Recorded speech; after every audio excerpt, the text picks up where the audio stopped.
Chou. Eva, c'est l'heure de se projeter avec vous dans les programmes du soir. Est-ce que c'est chou? Quel thème se dégage de les thèmes que vous avez retenus? Alors un tout petit peu, parce qu'on va parler de la famille biologique et puis la famille que l'on se choisit, comme dans le magnifique film Une affaire de famille du japonais Koreeda, Palme d'or du Festival de Cannes en 2018, diffusé sur Arte, et dont Antoine Janton vous parlait déjà dans le journal des médias.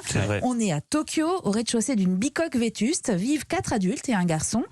Pas de liens familiaux entre eux, ils forment un clan, une tribu solidaire, jusqu'au jour où ils vont recueillir une fillette de 5 ans. Ils la croyaient abandonnée. Les parents biologiques, eux, pensent à un enlèvement.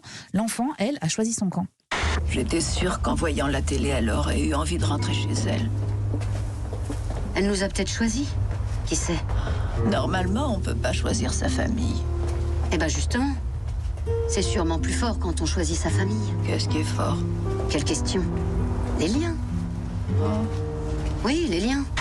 À la fois drôle et émouvante, Une affaire de famille est une histoire d'amour et de fraternité. C'est vraiment un moment suspendu entre ces êtres qui, malgré leurs conditions de vie précaires, touchent au bonheur. Je vous conseille vivement ce film, tout comme je vous recommande une série documentaire sur Slash TV qui évoque aussi les liens familiaux. Ça s'appelle Rix, ça se décline en 6 épisodes. C'est présenté par Adama Kamara, un jeune homme qui a choisi de raconter le destin de famille endeuillée après la mort d'un proche lors d'une Rix. À Villiers-le-Bel, c'est Miss qui raconte sa souffrance quand son fils a été tué d'une balle dans la tête en 2017. On arrête de tuer, que ça s'arrête, que ça s'arrête. On dit veuve, on dit orphelin. Mais quand on perd un enfant, il n'y a pas de mot. Adama, moi j'ai perdu Ismaïla, quel mot qu'on dit? Elle a perdu son enfant. Mais non, il n'y a pas de mot. Tellement l'enfant, ça vient du cœur.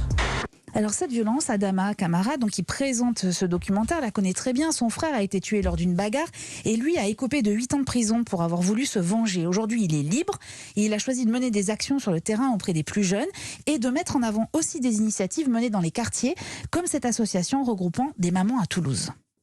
C'est le jour le plus noir de notre vie. On ne veut pas qu'une autre maman souffre comme nous, on a souffert parce que nous, on a eu trop de mal. On n'y arrive pas. Et on ne veut pas qu'une autre maman se mette comme nous à pleurer, à être triste, à essayer de reconforter notre frère. On n'y arrivait pas parce qu'il s'est renfermé. Mais on était là pour notre belle-sœur. C'est très très dur. On ne veut pas qu'une autre maman souffre comme ça. On ne veut pas qu'une autre personne vive ce que nous on vit. Alors ces mamans ont décidé de s'aider et surtout de faire de la prévention auprès de leurs enfants. Cette série documentaire est poignante et elle montre à quel point cette violence ordinaire détruit des familles entières. C'est un programme... Je fais une petite suggestion à montrer dans toutes les écoles. Ça fera du bien aux collégiens et aux lycéens de voir ça. Je récapitule, Une affaire de famille, c'est sur Arte à 20h55 et Rix, c'est quand vous voulez sur Slash TV, la plateforme de France Télévisions. Merci beaucoup Eva Rock, merci Bertrand Chameroy. On vous retrouve en boîte à minuit à l'EHPAD et puis à 7h40 votre chronique La Toucham dans la matinale de Mathieu.